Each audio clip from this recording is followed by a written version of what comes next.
Hey everyone, it's me Gavin Vengeance and welcome back to the channel. Today we're going to be taking a look at the second challenge of the Hypostatic Symphony event. This one's going to be pitting you against a animal hypostasis, and this one can be a little bit tricky for some people, but if you follow the steps in this guide, you should have a little bit more of an easier time with it. Again, everything that's mentioned in this guide isn't set in stone, and it will vary from account to account based upon which characters you have available, your equipment, and everything of that sort. So, with that out of the way, let's get into the guide. On screen right now is just a very brief overview of my characters and the party makeup that I'm going to be using for this encounter. However, you can feel free to swap out the characters for whichever works best for you. Characters like Zhongli aren't really required, but I do like to use him just to help me reach the orbs that are out of reach without having to deal with the crystals sometimes. So that's just personal preference. Again, you can swap him out for somebody that's going to help with more DPS if you prefer. Like the last challenge, this one will require you to have the difficulty set on expert again in order to achieve that minimum of 3,000 points. Which variations you decide to use are completely up to you. This is just a base guideline of what worked in my run, so again, use it at your own discretion. When you enter the arena, I would highly recommend using some sort of like stat boosting food or potion, something that's going to help increase your damage output here, as the time that you're going to be able to damage this boss is very limited while also dealing with mechanics. As soon as you start this fight, the boss is going to be invulnerable for a couple of seconds, so I would highly recommend using this time to get situated. I like to swap to Fischl so that way I can get ready to put down Oz, swap to Tartaglia, and start off with a very good chunk of damage. The Hypostasis will follow up with one of two attacks, the first one being a gigantic vortex that'll suck your character into the middle of it, and it'll follow up with a gigantic hit. I would highly recommend saving Zhongli or some sort of alt that uses iframes, so that way you can avoid the damage.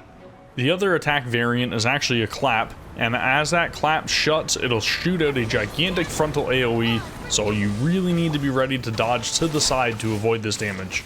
After one of those attacks goes off, it'll transition into the tornado phase.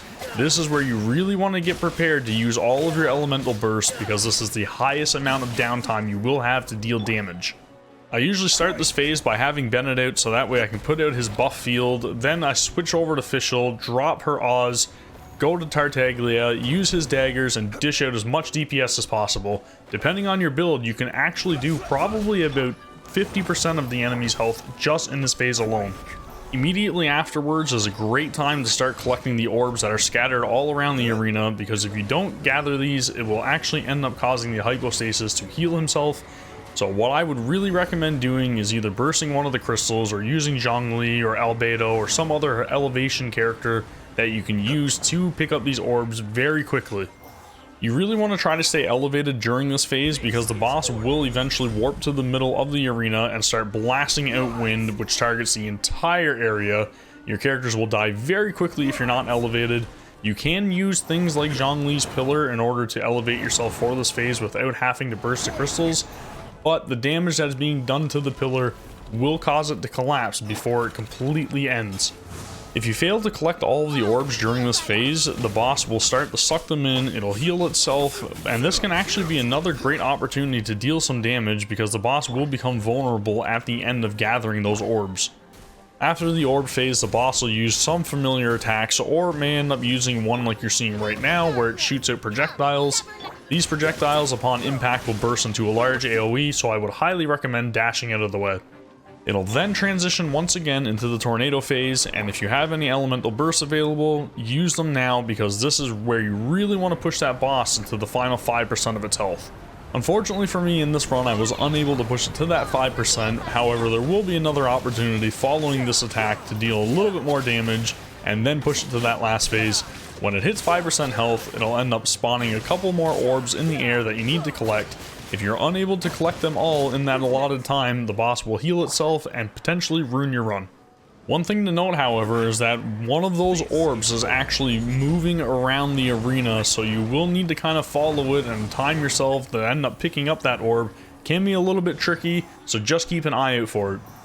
As this phase ends, the boss will still end up recovering a small amount of health that you need to deal with, and it'll end up transitioning into one of the attacks that we've already covered in this video, so just be prepared for it. Use that last window of opportunity to deal the killing blow, and congratulations, challenge 2 is complete. You should be able to have 3,000 points very easily with this. I really hope that this guide has helped you out very much.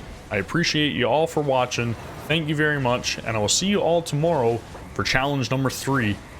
Thank you again. Take care.